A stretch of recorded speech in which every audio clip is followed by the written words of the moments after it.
A little girl ran to Joker crying, "They're beating my mama!" Her tiny hands trembling, her voice breaking through the chaos of Gotham's midnight rain. For a moment the street fell silent.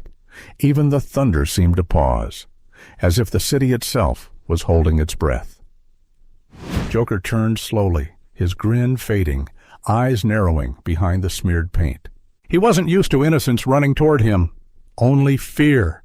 But there she was, barefoot, shivering, blood on her sleeve, begging the devil himself for mercy. And in that instant, something inside him snapped, not in rage, not in madness, but in memory. Because once, long before the laughter and the scars, someone had screamed those same words for him.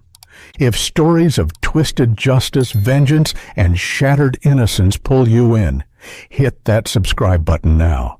Because this story will make you see the Joker like never before. The girl's words echoed through the dark alley like a wound tearing open in the night. "They're beating my mama." Joker crouched down, his face lit by the flickering light of a half-dead street lamp. The makeup on his cheeks had bled into thin, ghostly rivers of white and red. His eyes, sharp, cold, yet disturbingly curious, studied the child trembling before him. "No, no," he whispered, his voice low and playful, but with an undertone of something raw, human. "Who's doing the beating, little doll?" The girl sniffled, clutching the hem of her torn dress. "The police. They said my mama stole bread, but she didn't. She just wanted to feed me." For a second, Joker didn't move. His grin faltered, not out of pity, but recognition. That same kind of hunger, that same kind of cruelty disguised as law. He knew it too well. He stood, straightened his soaked purple coat, and tilted his head. "Bread, huh? Funny thing about justice, sweetheart. It always costs more than the hungry can pay." Then he extended a gloved hand. "Show me." The girl hesitated. Everyone in Gotham knew who he was, but desperation kills fear faster than bullets. She took his hand. They walked through the alleys like shadows blending into darker shadows until the neon light of a rundown grocery store appeared ahead. 3 cops stood outside, their laughter loud, sharp, and cruel. Inside, through the cracked glass, a woman lay on the floor, crying, clutching her stomach as one officer kicked her ribs again. Joker stopped. For a long moment, he said nothing. The girl looked up at him, eyes pleading. "Please, save her." His lips curved slowly, not into his usual grin, but something quieter. "Saving's not really my thing, pumpkin." She looked at him, confused. "Then why did you come?" Joker exhaled, a slow, cold sigh that fogged the night air.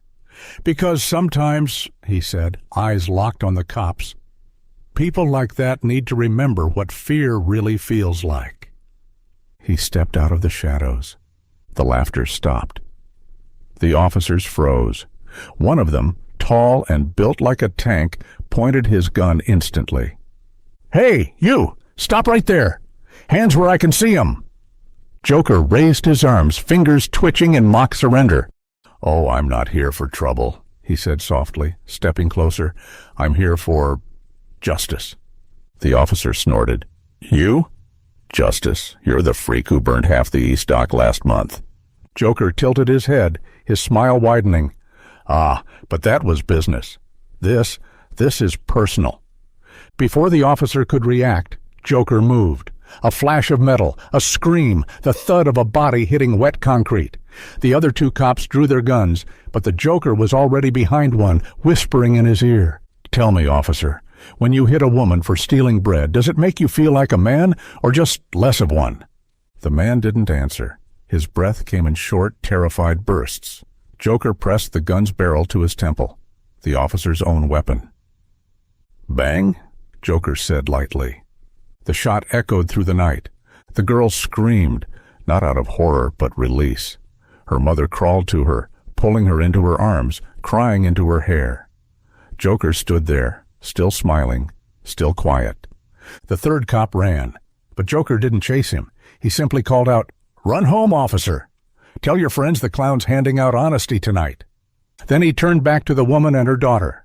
The rain softened to a drizzle. Why did you help us?" the woman asked weakly. Joker crouched beside her, wiping a streak of blood from his cheek with the back of his glove. "Because," he said, "the world's full of bad jokes, and I hate bad punchlines." He pulled something from his coat pocket, a small wrinkled card. On it, in messy red letters, was written, "Smile, even when they break you." He handed it to the little girl. "Keep that, princess.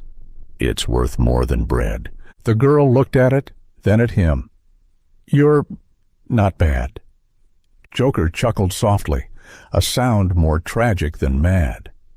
"No, sweetheart, I'm necessary." As he turned to leave, distant sirens began to wail. The city would find the bodies soon. They'd paint him as the villain again.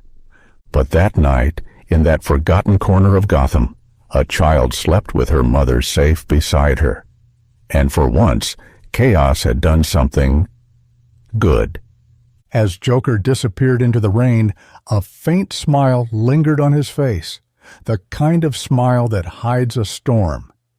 Because deep down, he knew, someone was watching. From the rooftop across the street, a shadow moved, silent, calculating. A familiar voice whispered through the comms, "He's changing." And that makes him dangerous. The voice was Bruce Wayne's. The rain didn't stop that night. It followed Joker like a curse, whispering down from the black sky as if the heavens themselves were washing away his sins, or maybe counting them. He walked through the alleys with his hands in his pockets, his purple coat heavy with water, his smile long gone.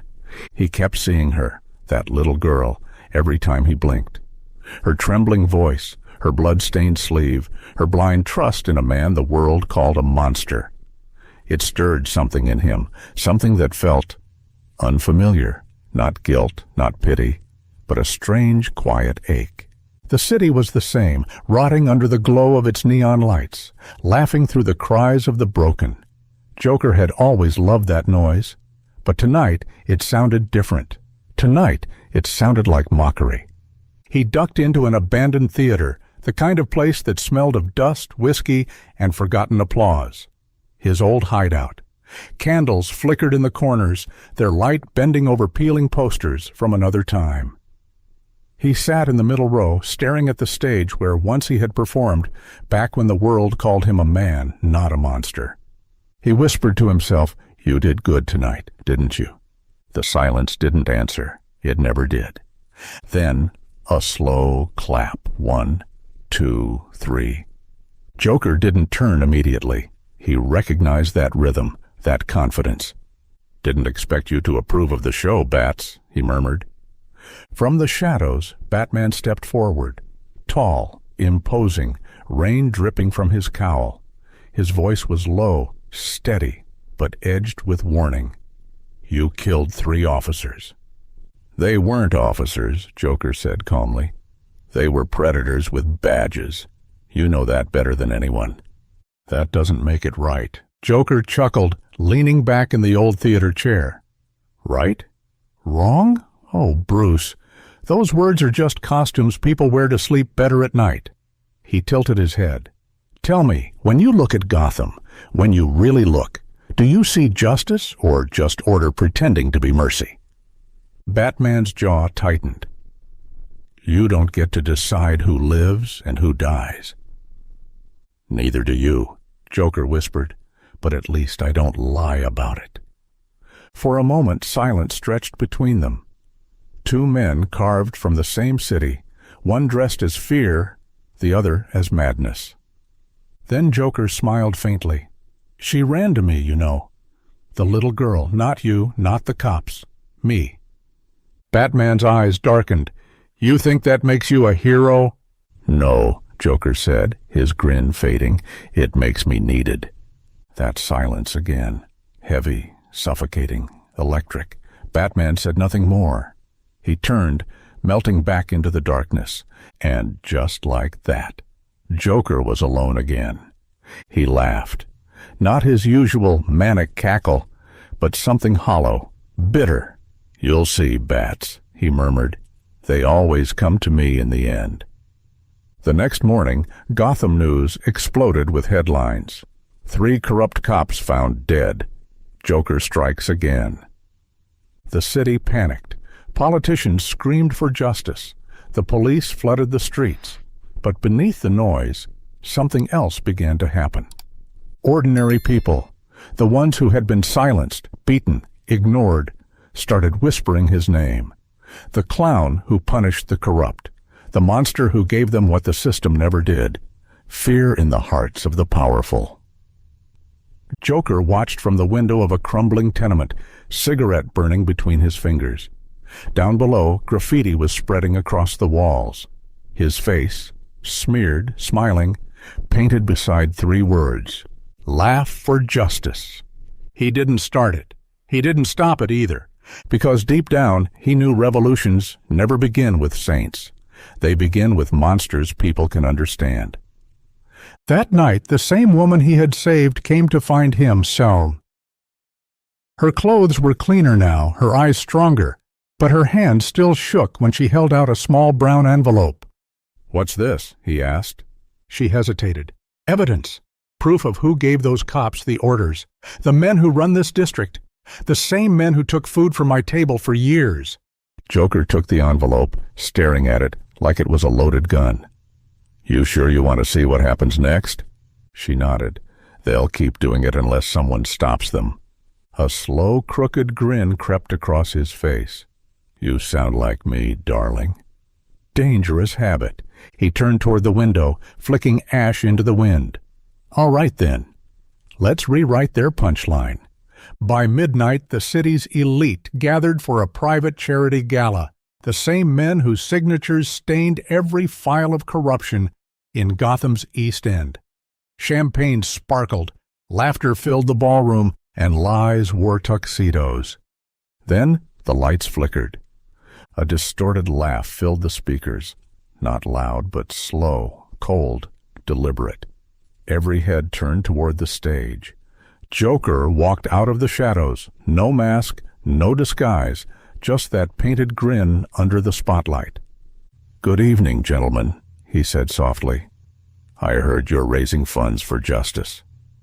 Thought I'd donate something more valuable, truth." On the screen behind him, documents flashed, names, dates, payments, bribes. The crowd erupted in chaos. Security ran forward, too late. Explosions didn't follow, no chaos, no deaths, just exposure. He left them with their reputations bleeding instead of their bodies. As he stepped outside into the rain, he whispered, "See, Bats? Even monsters can evolve." He lit another cigarette, watching the city's skyline burn with scandal, but before he could take a breath, a sharp voice echoed from the alley behind him. "Hands where I can see them, clown." It wasn't Batman this time, it was her. The woman, the mother he'd saved, stood there, holding a gun, tears in her eyes. "You said you'd help me," she whispered. "You didn't tell me I'd become one of you." Joker smiled, slow, sad, sincere. "Oh, darling, you already were." The night hung heavy with silence, the kind that feels alive, waiting to see who speaks first. The woman's hands trembled as she aimed the gun at Joker, her breath sharp and uneven. Rain slid down her face, blurring tears from the storm. Joker didn't move. He simply stood there, coat dripping, cigarette still burning between 2 fingers. The faint glow from its tip was the only light between them. "Go on," he said quietly, almost tenderly. "Do it." Her voice cracked. "You ruined me, Joker. You think exposing them fixed anything? They'll replace those men tomorrow, and now they're hunting me too." Joker took a slow step forward, his tone calm, almost soothing. "You asked for help. I gave you justice, just not the kind you wanted." "I didn't want blood," she whispered. "I wanted peace." He laughed softly, not his usual maniacal laugh, but something hauntingly real. "Peace? In Gotham? That's the cruelest joke of all, sweetheart. The woman's grip on the gun tightened. I believed you were different, that you cared. Joker's smile flickered just slightly. Care? He looked up at the black sky. You think caring changes anything here? The city eats the kind, the weak, the hopeful, one bite at a time. I just make it choke once in a while. Her eyes filled with tears. Then what are you? A savior? No, he said softly. A mirror. She hesitated, her hand shaking now. Joker stepped closer, his voice lowering to a whisper. You see yourself, don't you? That's why you hate me, because deep down, you know you'd do the same if the world laughed in your face long enough. She froze. For a heartbeat, the sound of the rain swallowed her answer. Then, slowly, she lowered the gun. Joker smiled. There it is, that moment when good people break. Feels awful, doesn't it? But before he could take another breath, she lifted the gun again. This time, there was no hesitation. The shot tore through the night. Joker staggered, his hand clutching his side, crimson blooming through his shirt. The cigarette dropped to the wet pavement, hissing out in the puddle. The woman gasped, horrified at what she'd done. I didn't mean... Joker chuckled weakly, blood in his teeth. You did fine, doll, really. Gotham finally taught you how to survive. He stumbled backward, collapsing against a brick wall, sliding down until he was sitting in the rain. She ran toward him, tears streaming. I didn't want this. You helped us. Joker looked up at her, and for once the madness in his eyes seemed to fade. What was left wasn't evil. It was something sadder, quieter. I told you, he whispered. I'm not a hero. Heroes die for applause. I just die for the punchline. She knelt beside him, pressing her hands against his wound. Please, stay with me. We can... Don't, he murmured, cutting her off. Don't turn this into a tragedy. Gotham's had enough of those. The rain poured harder, washing away the red from his coat. Joker's breathing grew shallow, his grin returning one last time, faint, trembling. Promise me something, he said. What? When your little girl asks who saved her that night, don't tell her it was the Joker. Her lip quivered. Then what should I tell her? Joker's eyes flickered, somewhere between exhaustion and amusement. Tell her it was a clown who forgot how to laugh. A single tear slid down his painted cheek as his head tilted back. The rain drowned out his final exhale. His eyes stayed open, not in terror, but in something that looked almost like peace. For a long moment, the woman sat there, holding him as the storm screamed around them. Then, from somewhere distant, sirens echoed again, growing louder, closer. She looked down at him, whispered, You wanted them to see, didn't you? No answer, only the rain. She stood, wiped her tears, and disappeared into the shadows. By the time the police arrived, there was no one left in the alley, except the Joker, smiling faintly, blood mixing with rainwater like spilled paint. But Gotham wasn't quiet. The next morning, the city awoke to something unexpected. Not chaos, not laughter, silence. The corrupt officials from the gala had resigned overnight. Anonymous letters had reached the media, filled with evidence and confessions. Joker's act of truth had gone viral, though no one knew who leaked it. And on one cracked wall near the East End, someone had painted a message, right where children played and mothers walked with tired eyes. Even monsters can bleed for the right reason. No one knew who wrote it. Some said it was the woman. Others whispered it was the girl, grown old enough to remember. But one thing was certain. Gotham had changed. And as the wind brushed past the city, a faint echo of laughter lingered somewhere in the alleys, soft, distant, eternal. Because legends don't die, they just wait for the next punchline. And that night, Gotham learned that even the darkest soul can carry a spark of justice. Twisted, tragic, but real. Joker didn't live to be a hero, but he died proving that sometimes madness is just pain that learned to smile. If this story moved you, don't forget to like, share, and subscribe, because in this world of lies and masks, our stories reveal the truth behind every smile.